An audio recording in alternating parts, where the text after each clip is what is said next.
Good Thursday morning to you. Who among us likes surprises? Anyone? Anyone likes surprises in their older age as compared to when they were young? Maybe that's changed for you. I really never have been a fan of surprises, although as I get older, I find myself surprised by a lot of things. Surprises have me thinking this morning because today is Thursday in the Pacific Northwest. And here in the valley, we have no idea how much snow we're going to accrue today.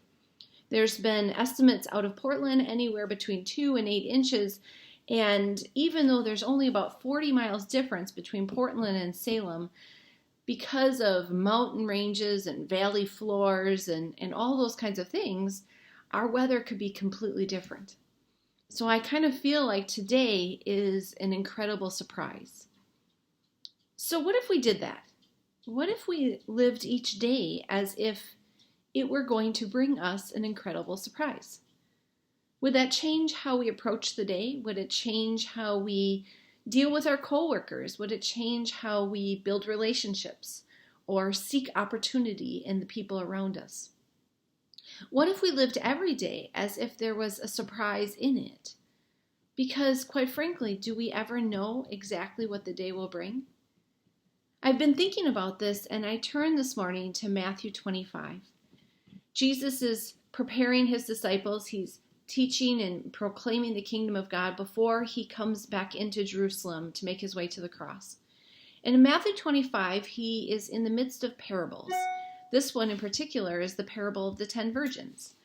I always love this parable because when I was in middle school and high school, I sang in my church choir. And the wonderful choir director, her name was Karen, she was fantastic. She had this African spiritual. Now, Karen was a very tall woman, Norwegian in every way. And there was something about Karen when she got out of Congo and had an African spiritual, she could get that thing humming, and it was pretty cool. And there was this African spiritual that we'd sing that would say, "Keep your lamps trimmed and burning." And every time I read this parable, I can hear the refrain of that spiritual in the back of my mind. Keep your lamps trimmed and burning. And what a great beat to get us through the day, right? So as I read this parable, Jesus is talking about at that time, the kingdom of heaven will be like 10 virgins who took their lamps and went out to meet the bridegroom. Now we've heard this parable preached, we've heard it taught, right? 5 are ready, 5 seem ill-prepared.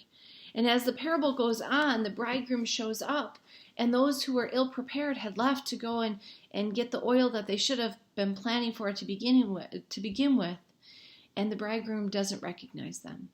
They've left his presence, and he doesn't know them anymore, and so the door is shut. It's kind of a harsh parable, and there's a lot of depth and theological teaching within it. But verse 13 gets me every time. Therefore keep watch, because you do not know the day or the hour. We live in an incredibly modern society. We have tools at our fingertips to tell us exactly what is happening in our immediate worlds, in our society, in our nation, and in the global world. Our iPhones and Android applications allow us to know exactly what the weather's going to be, and who's doing what in what part of the country, and even what is the big news halfway around the world. We are more well-informed today than we've ever been. And yet, does any of us know what today will bring? Do you? Do I? I don't. We can be as informed as possible, but the reality is we don't know what today will bring. We don't know if it's going to snow in the valley floor or if it's going to be completely dry and we're going to watch Portlanders just drive around crazy and without any sense because there's snow on the ground. We have no idea. And in fact, beyond the weather, we have no idea the amazing ways God is going to be at work today. We have no idea the struggle God is going to help us work through. We have no idea the strength God is going to give us to meet a circumstance that we have no idea is about to come. Therefore, keep watch, because you do not know the day or the hour, not just for the coming of God, but for in every minute how God is at work. We don't know. All we have is faith to open our eyes and to be excited and prepared, to meet God when he speaks to us, to have listening ears, to have an excited opportunity in mind. That's what we can do. Hope you have a great day. Thanks.